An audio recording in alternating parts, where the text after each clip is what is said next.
Welcome to this episode of Liberty Creek. On this episode, we're at the cabin again. Gonna work on the cabin. And today, I'm gonna first try to put a screen in on the right hand side, see how that comes out. Gonna have to cut the grass. And I did have my gutters. I got all my gutters ready to go. Basically, I would like to do a rain catchment system here in the back. I started it a year ago. I'm going to put gutters all the way down. Don't know how this is going to turn out, but we will see. Show you what I got going on here. The gutters. Okay, I'm going to try to take the corner here with the gutter. It's going to come over here. And right over here somewhere, I'm going to bring it down in a diverter. Divert the water, the first flush system to come off the roof of all the bird crap and anything that's up on the roof that I don't want it to go into my tanks. And it will fill that up, and then it'll divert it over to the big boys here.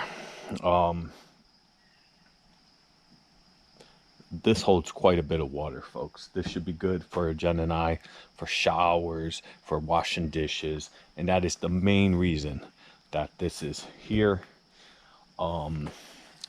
I want to plumb it. I put the plumbing on this side. Let me show you. So I have not set it up yet, but you see, that's where the PVC pipes will come. It will join both tanks together so they will fill evenly. And then from there, this is the utility closet. I'll probably have PEC going up into a instant hot water heater, and that will feed the cabin hot water and also cold water. I'm not sure how I'm going to do it all yet. Well, I do, but I still got to buy a lot of stuff, so it may take a little bit of time. But right now, I just need to get water going into these tanks. This will not be, in the wintertime, I'll have to drain it all and winterize the system because there's no way to stop these tanks at their current state from freezing solid and ruining all the plumbing. So in the winter, before the first freeze, I will be draining them and shutting off the catchment system. Now, if we come over to this side, yes, I still did not put stairs on the back porch. That's on the to-do list. We come over on this side, and I have a tote over here as well. This one's already running, and it runs great. I was shocked how quickly this fills. I think it was two rainfalls when I first put this here last year, and it was totally filled, maybe a couple inches of rain. This is just straight gravity. There's no pump. I do have a pump right here. It's not a pressure pump or anything like that. I hook the hose up and water the garden with it. The pressure's not the greatest with that pump, but this fills up pretty quickly. There's no overflow on top because it's not airtight, so the water actually just, once it's overflown, it just comes out. Let me see if I can show you. It is full right now, all the way to the top. You see all that crap in there? Let me show you. I got a sack of crap.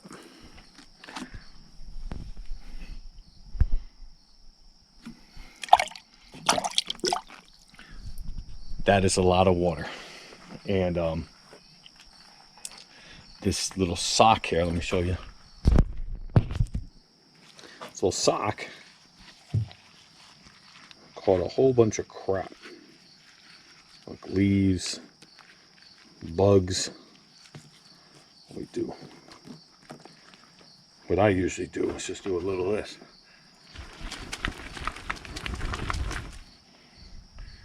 It's pretty clean. Still some soot and stuff. Jen's up here with me, but she's in the cabin. Alright, let me show you. I'll rinse off the sock here. Remember, I got it inside out. Oh my goodness. So I turn this on.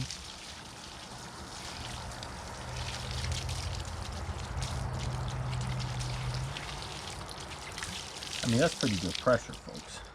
There you go. Try to clean it up a little. See the pressure on this?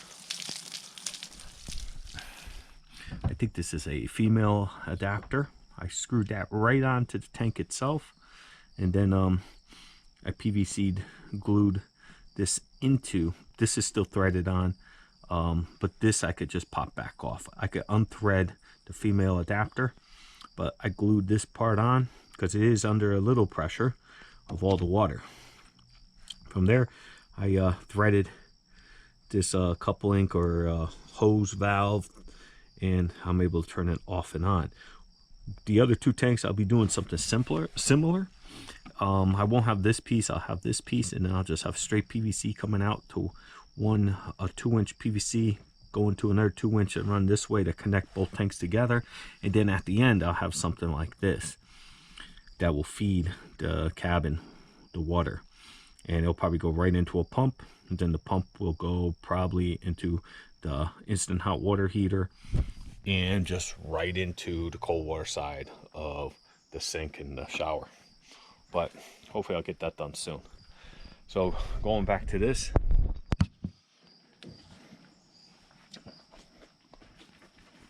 so now I just take the sockets pretty clean. I don't really care too much how, you know, no one's washing with this water or anything like that. This is just for the outdoors, like the rinse off paint or all types of stuff like that. Anything you can do. No one's showering with this water or anything, even though they probably can. Nothing's wrong with it. But these socks are great. I have a whole bag of them. I don't know why I just keep cleaning that one off. I should change it out. But that's where we're at there. This is my gutters. You know, no seamless gutters up here if you're doing it yourself. So here's my gutters. Here's Jennifer. So, and as you can see behind me, the car is still here. Tow truck driver came. He had a flatbed. He dropped the flatbed. I got a text message saying that the car is too low to the ground. It is very low, but he should have pushed it where it's flatter. It would have brought it up, but he didn't. And I think he knew this, but I have trail cams all over. I got 5 different trail cams, recorded him, pulled in, backed in. Basically, he got out, he looked at it. He went ahead, tried to get underneath there. He said, oh, this is tight. This is too much work. So he just left. And that's what I saw in the video. Alright, so I'm starting to hang the track. This is the track. Of course, I forgot to buy small screws. I don't want the screws coming out the back. So I do have screws, but of course, I can't find a bit. So I'm using these screws. I don't have too many of them. Put a washer on them, but the track's going up.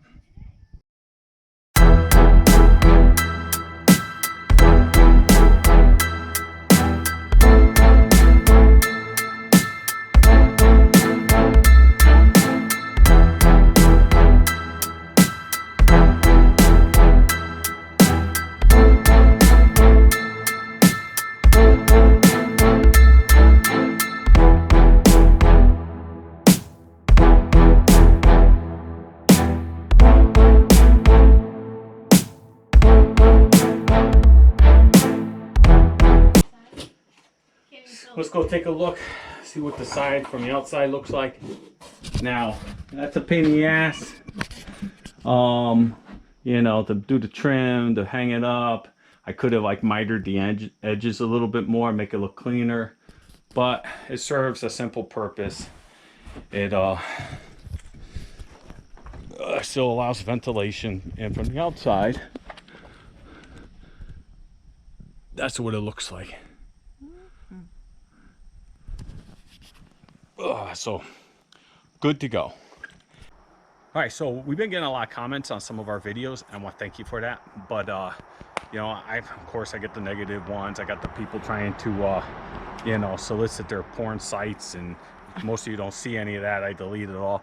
But yeah, so to answer a couple of people's questions is, why do I call this an outdoor kitchen? Because it's a kitchen outdoors. Now it's separate from the cabin. We also call it Jen's snack shack. We call it all types of things. I got to get away from, because I'm being called out by my viewers, stop calling it outdoor kitchen because it has walls. it's a kitchen to us outdoors because we're going to be using it outside. We're going to be outside when we're eating. We're not inside cooking and then eating right there at the kitchen table. We're going to be around the campfire. We're going to be outside doing things, and Jen will be cooking in here. So that's why I refer to it as an outdoor kitchen. Yes, there is other YouTube creators. You could go to their sites and see them build a outdoor kitchen. Basically, it's just they have an overhang and they build like some type of rock structure or something and have some, fireplace or something they cook in. Whatever. We're not doing that. This is 2022. This isn't the Stone Age. I get a lot of shit from people on there too. Is like, oh, you call yourself off grid and you have your wood delivered by Home Depot. Yeah, yeah, we're weekend off gridders. It used to be $75. Now it's $80.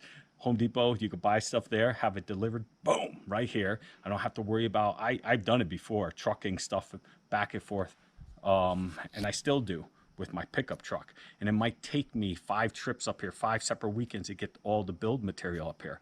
Or I could pay $80, have them drop it. Okay, some people have the money to do that. Some people don't. Do you, I do me.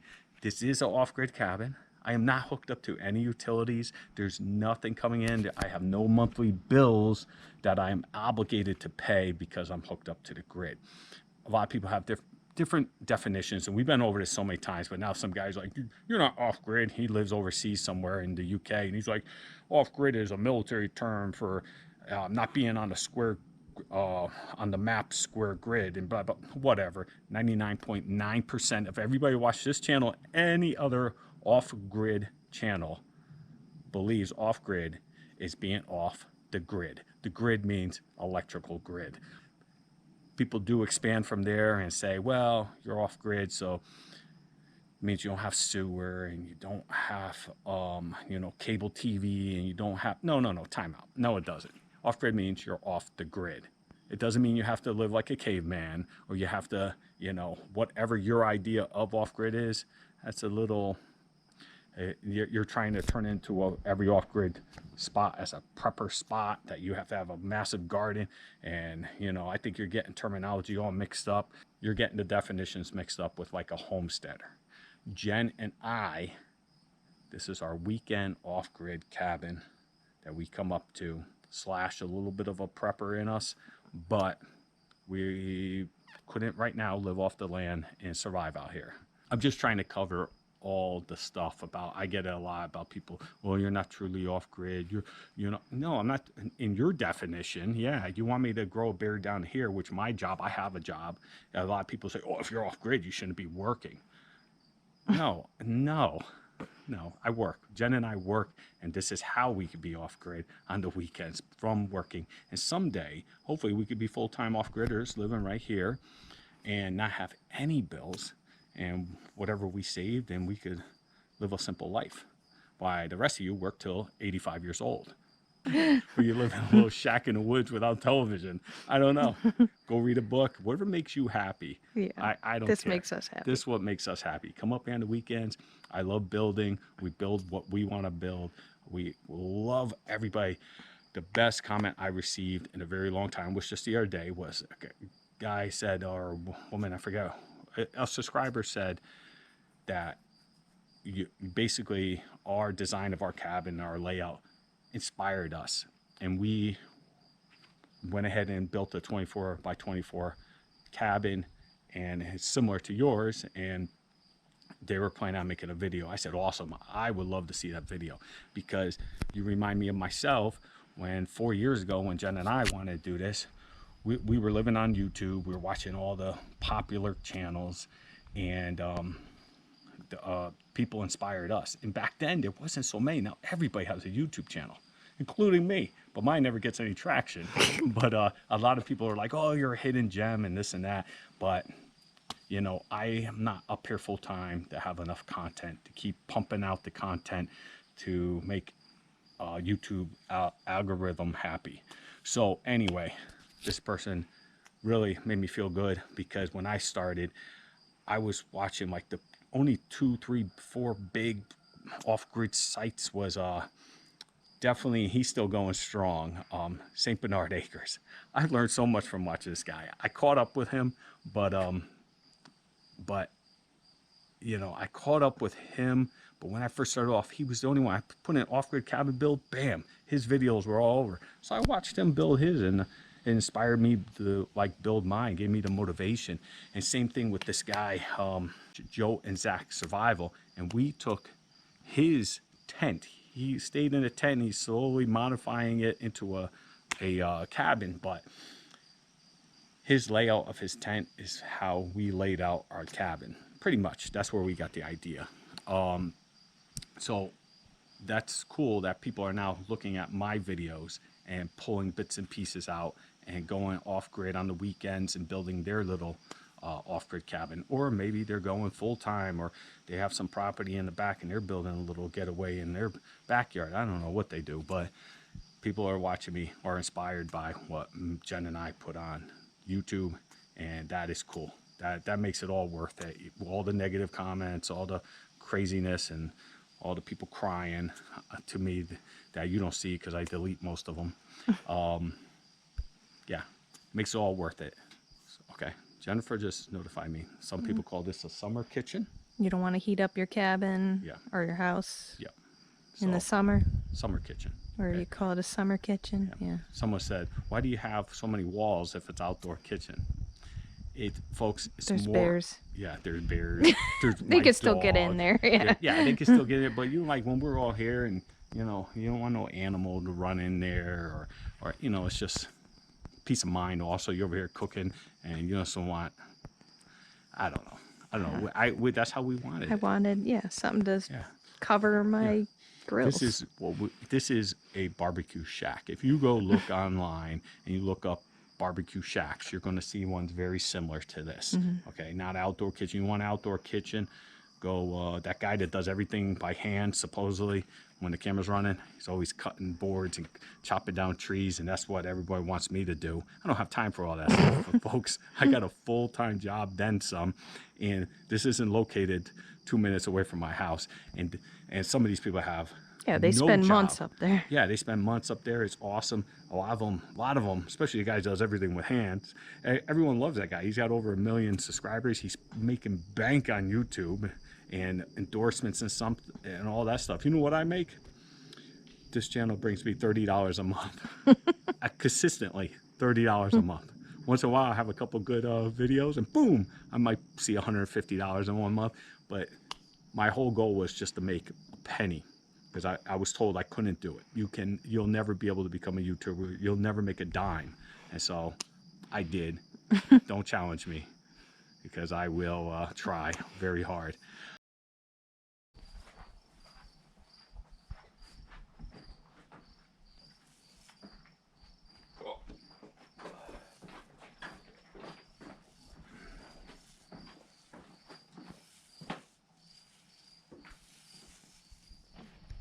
All right. So we're pretty much sizzled out with the day. As you can see, my car has been towed.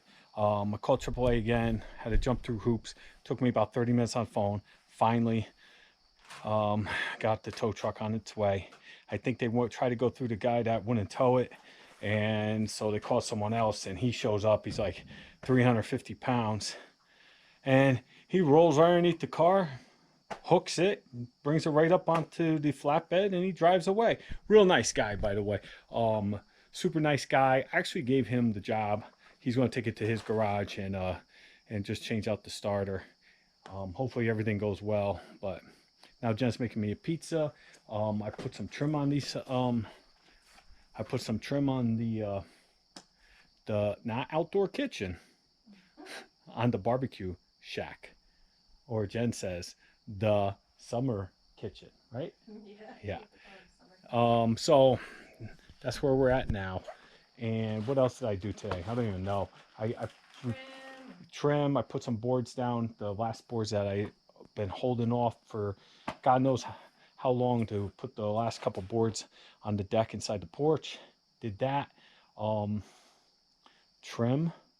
Oh, and the screens. Both screens got done, so I had to rip all the wood for that. My pizza's over there chilling. screens came out very nice. They look nice. Let me get going because I got to eat my pizzas, and Jen's cooking up a storm here. All right, folks. Well, Jen and I, Sunday, we didn't want to leave the cabin too early, so we've been putzing around, and we went treasure hunting. And sometimes Jen lets me buy things for the cabin, a little decor. Look at this shit. This is awesome. Check the detail out.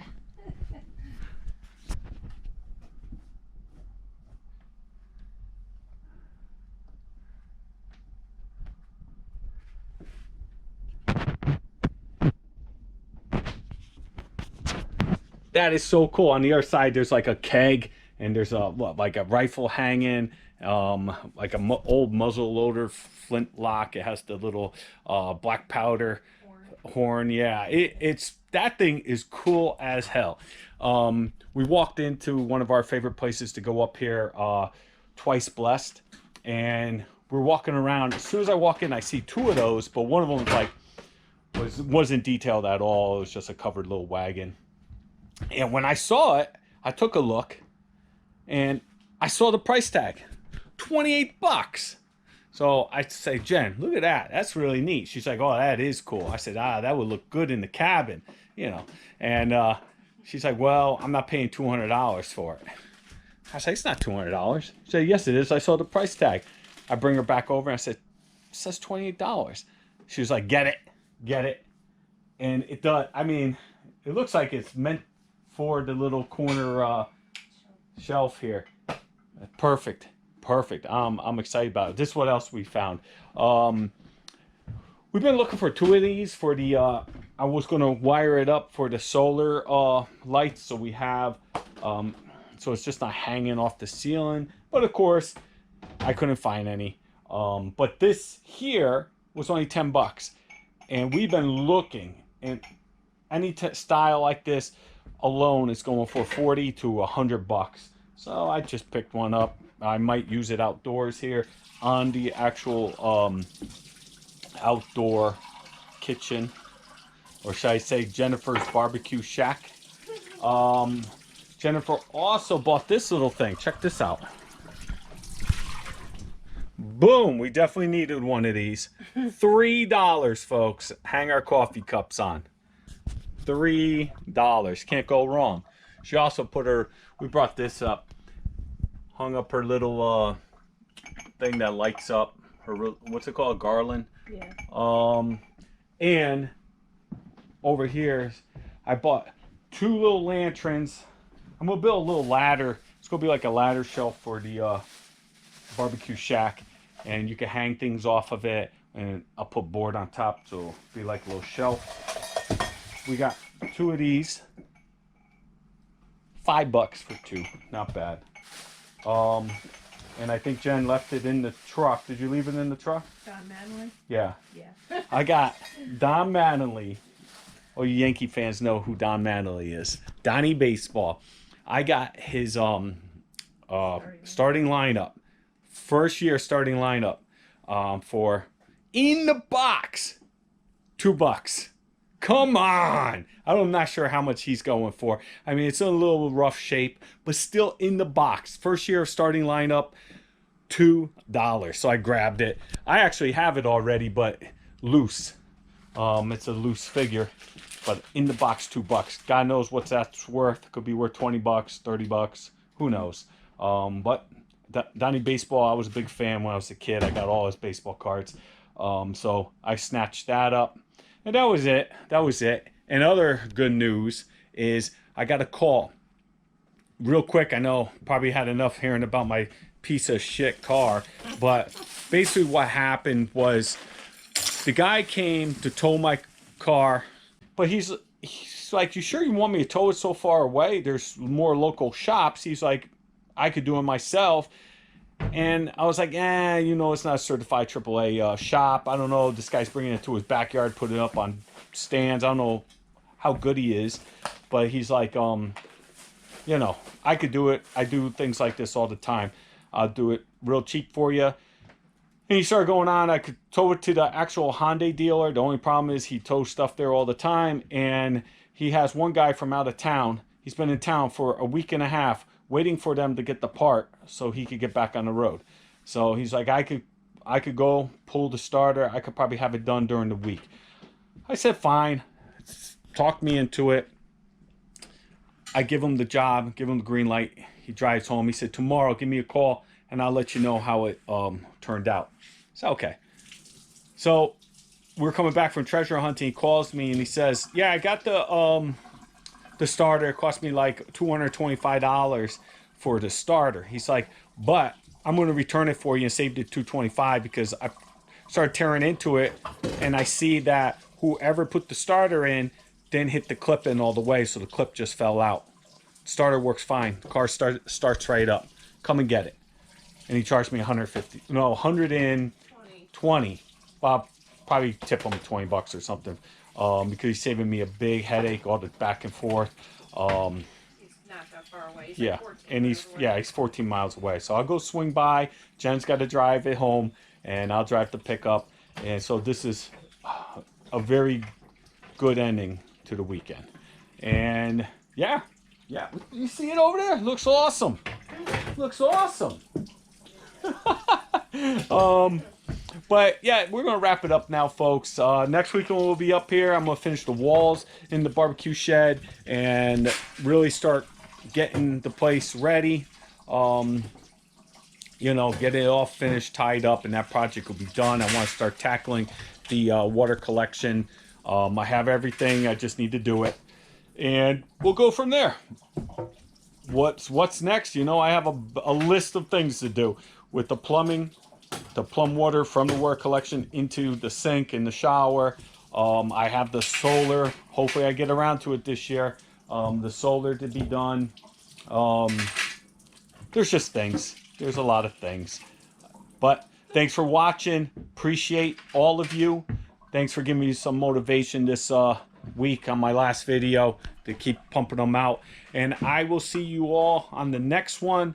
Hit that subscribe button. Check. Make sure you're subscribed. It helps me out. Hit that thumbs up button. Appreciate all you. We'll see you on the next one. Peace. Jen? Bye, guys.